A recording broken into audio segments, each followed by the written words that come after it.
They didn't want us to go back home after shouting, "Go back home" on the streets of South Africa. Minister, on South Africa again, when are we bringing back the next set of Ghanaians? Yeah, so as I have announced, the final batch of Ghanaians in South Africa have all now registered. We have a little above 600. Earlier, those who wrote their names was in the region of 800, but it's clear that we'll have to go beyond that. We now are exceeding 900, but thanks to the compassionate leadership of His Excellency John Dramani Mahama, he has said that all Ghanaians in harm's way, in distress, who are being harassed, are being dehumanized, we should not leave anyone behind. And our foreign policy is that of compassion, is that of leaving no Ghanaian behind. And so we are going to make sure that all Ghanaians are safely taken out of harm's way. And as I have said, once the safety and the dignity of any Ghanaian anywhere in the world is affronted, you can trust that the foreign ministry, the government of Ghana, will come and assist you. But all thanks to the president of Ghana, His Excellency John Dramani Mahama, together with his foreign minister, Mr. Samuel Okudzeto Ablakwa, and the High Commissioner of Ghana to South Africa, Mr. Benjamin Kwashi, together with their backdoor conversations and diplomatic talks with the South African government, today, Saturday, the second batch of the Ghanaian citizens have just departed from South Africa, and they are expected to arrive in Ghana by 4 p.m. this evening. Yeah, the 2 aircrafts and Echo Ghana. Now, that 2 aircraft, aircraft Bakubia Befa 342. Now, there are 2 changes. First flight, Ebefiha 1:30 Avia on Saturday. God bless. First flight, Befi Kromha 1:30 Avia from OR Tambo. As at a few minutes ago when I checked, about 125 have boarded. All right. And they will take off in the next hour. We expect them to arrive in Ghana 4:30 p.m. Local time. I will be there with colleagues and government to receive them. And then we will receive the final batch tomorrow morning at 10 a.m. We intend to conclude the evacuations this weekend. We are expecting a total of almost 700, so 342 arriving today and a similar number tomorrow. So when this is concluded, by close of day tomorrow, we will have evacuated about 1,000.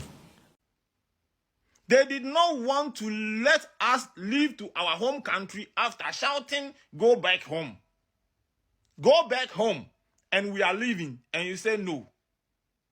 Go back home, and we are leaving, and you are finding it difficult to allow us to leave. Somebody comes to your house, you said they should leave. They are leaving, and now you have locked the door and say you will not allow them to leave. How does that make sense? To the South African government, if you cannot control your citizens, then you have to take responsibility for every single action that will be taken by the Ghanaian government. Because there's one thing about Ghanaians.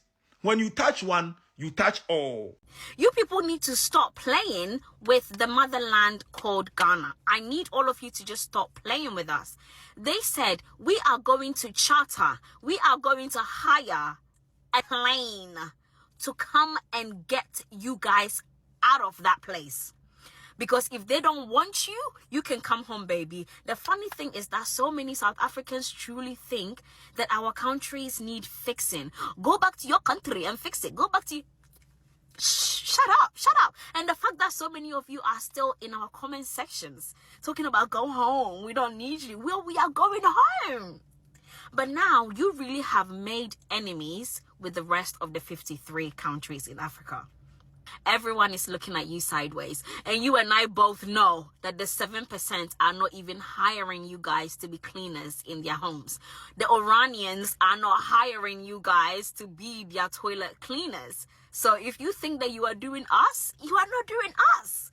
You see how Ghanaians came and got their people out of your land? That is what we do. That is what we are capable of doing. So don't ever think that we need help so much. That is why we're coming to you. Absolutely not. Some people just like to study abroad. Some people just like to have adventures. We are not there because we are destitute. One thing about Ghanaians, the moment social media, the moment all of our outcry go out, our government truly listens to us. They got their people out of that place. That is what we do. And now you guys literally have enemies for life. You have enemies for life. We got our people out of there. Oh, you're right, Ghana for the guy. Hey, hey. I love my people. I love us. Yeah, that's all I'm gonna say. Yeah. I was doing a school run. Guess what? I was just passing by and then I met two whites. They are not blacks. Then they were talking. Have you heard of Ghana? They're not me. They don't know whether I'm a Ghanaian or not. Have you heard about Ghana? In that country, they are powerful. They are this. Their minister has gone to bring people from South Africa. Hey, Alan Ghana is rich. Alan Ghana is powerful. Alan Ghana is this.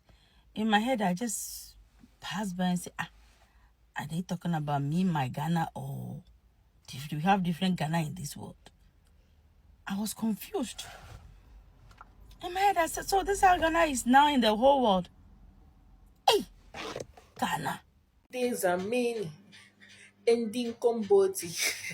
Only Ghanaians have left. South Africa is already dying. Their taxi drivers are complaining. People are complaining. The businesses are no more running. People are no more taking time. Things are mean. Ending Comboti. I want you people to continue till every African national has gone out of South Africa. Majority. You people will suffer. South Africans, now me tell you now will suffer and I cannot wait for it. You see that your country you want to have, you will have it. From the look of things, Ghanaian government has given deaf ears to South Africans. Oh my goodness, guys, I have to calm down. Anybody who get squints inside his head, and other people get squints more than you. Do you know what I mean? Stubborn, coconut head set of people. We get people where their head no be only coconut head they get, but they have iron head. And that's exactly what is happening between Ghanaians and South Africans. I mean, their government. I have to be specific.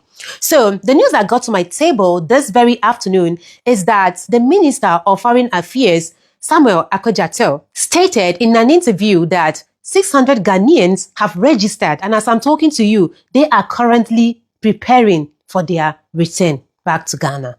I believe now you've understood why I said Ghanaian government are giving deaf ears to South Africans. Guys, you will not hear this from my mouth because, of course, I have the video here with me. Let's get right into the video and hear it from the horse's mouth. But before we watch, I would love to say a very big thank you to my returning subscribers. Thank you so very much for always clicking in. And if you're new here, my name is Delphina. I'm super happy to have you here. Please don't make it your last by subscribing to the channel, like this video, and share the video. Also, do all to press the notification bell to get notified whenever I drop another one. Let's get right into it. And definitely, I will be back to throw more light.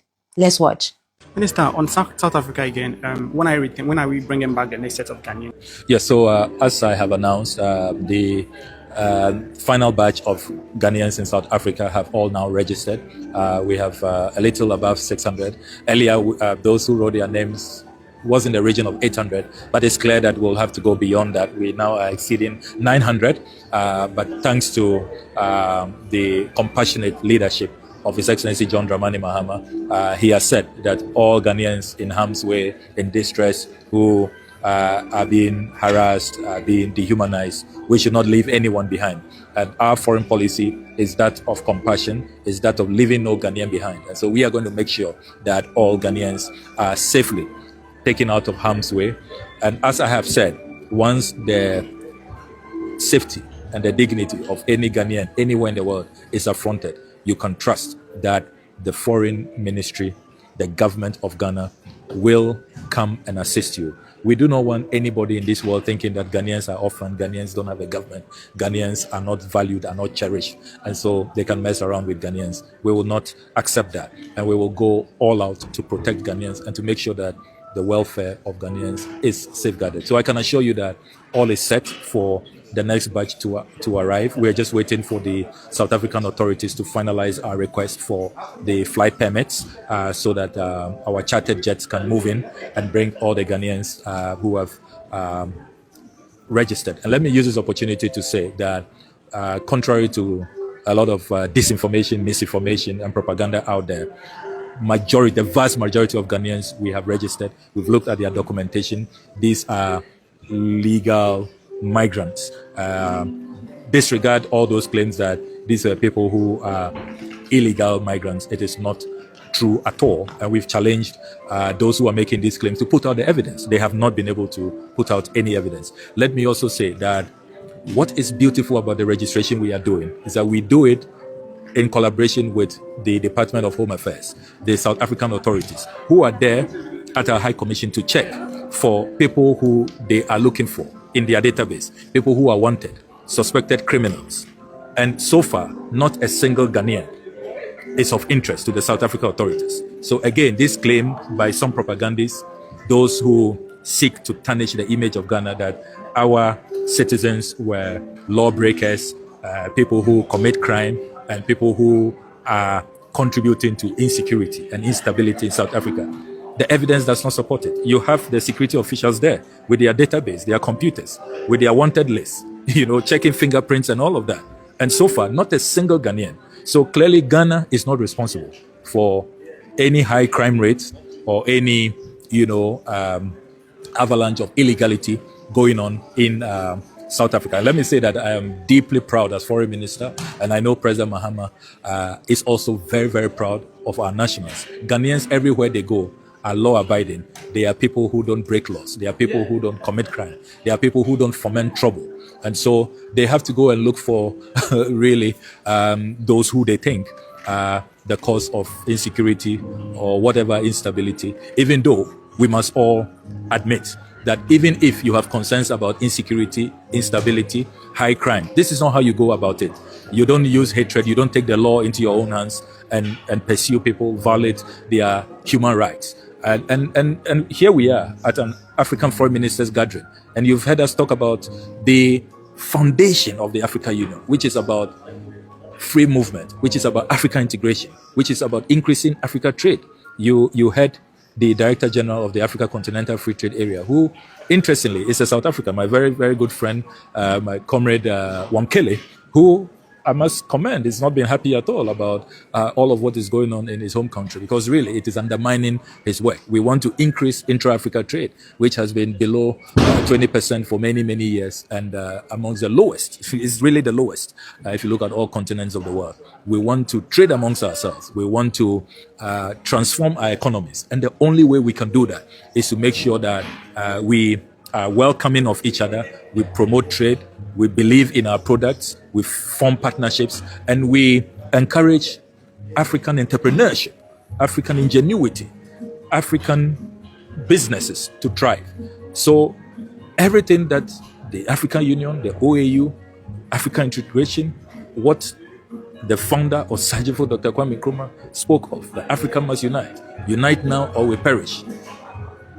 This xenophobia going on, the sheer hatred for the fellow African, just because they have moved into your territory, undermines everything. It destroys everything. And it makes mockery of what the African Union stands for. And that is why Ghana strongly reaffirms our petition to the African Union. And we have been receiving a lot of support. A lot of foreign ministers who have spoken to me at this summit said that, look, Ghana, we are behind you. We support your petition. It is time for the African Union to discuss this matter. And we commend you for your leadership. So let us hope that lessons will be learned, and never again are we going to see an African take on another African violently with hatred. We should love one another. We should form partnerships. We should come together to achieve the dream of continental African unity. Therein lies our economic emancipation. Therein lies our salvation. Therein lies the opportunities which have eluded the African for many, many centuries. And you do know that one of the key outcomes that Ghana has achieved at this summit is the visa waiver agreement, which we have signed. We are probably the only African country that has been able to negotiate that. And this is just a beginning. It is an important first step because diplomatic and service passports have now been fully covered. The next phase, the final phase, will be to bring on board ordinary passport holders. And I'm quite confident that the negotiations will end positively, and we shall bring on board all our citizens so that we can continue to add value to the Ghanaian passport. I want to use this opportunity to thank all my technical officials, including the ever-dynamic Ambassador Kojo Choi, who really was on the ground doing a lot of the legwork. I told him that if this is not finalized, I'm not coming to co-chair the Korea-Africa Summit. I told the head of the legal bureau the same thing, that colleagues, you guys have to deliver this. Because remember that President Mahama was here earlier in the year in March, and it was one of the discussions he had with his counterpart, the President of Korea. So the leaders tasked us to negotiate and make sure that this works. And sometimes diplomatic negotiations can take many years, can take decades, but colleagues will tell you at the ministry that I don't take excuses and I don't allow for delays and a laborious rigmarole. It is important that diplomacy delivers, that diplomacy is efficient, that diplomacy impacts positively in real time. Because sometimes, waiting and delaying and going through needless motions endlessly, you will find out that you are losing out in terms of the quality of life of your people, in terms of investment opportunities, tourism opportunities, trade opportunities, and it doesn't help the people. And that is why sometimes people think that diplomacy becomes too abstract and it doesn't deliver, meaningful impact. So I have a whole different concept and philosophy about diplomacy, that diplomacy can work, it can achieve results, it can be impactful once you set clear timelines, you inject efficiency, and you go all out.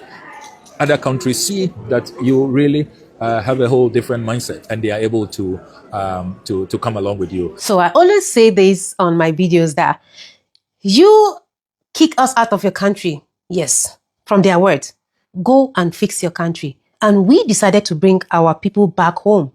Then now you are complaining. The question is, why are you complaining? Why are you complaining? Are you expecting us to leave our citizens in South Africa to suffer? Our citizens are not used to experiencing what they've carried their eyes to see in South Africa. That's the reason why we brought them back. So, their mental health will not be tampered with. Do you get it now? Do you understand what I mean? And for those of you that have been shouting on the internet saying that Ghanaian government refused to renew the contract of South African, is it Damang also mining, gold mining company? And the reason why they did that is because of the current situation happening between African countries and South Africans. I mean, let me be specific. The xenophobic attack on Ghanaians. But that's not the case. If you don't know, let me tell you something. Ghanaian government, they have agreed already that they want to start what? Wait a minute. I will tell you. They want to start producing their gold themselves in Ghana. So whoever needs gold from Ghana should come to Ghana. Yes, you are free to come and buy from where Ghana Gold Board. Shouldn't South Africa be happy for Ghana? Because of course, Ghanaians are trying to build their country. So you should be happy that Ghanaians refuse to renew the contracts because they want to be in charge of all the companies so they can do what? I mean, gold company. And that will open a way for job opportunities. So those Ghanaians that are brought back home will get where to work. Do you understand? So for those of you saying, Ghanaian government did it because of the xenophobic attack on Ghanaians in South Africa, that's not true. The decision has been made before all this happened. It has been made already. So that's just what I want to clear you guys today. And I hope it has gotten to your head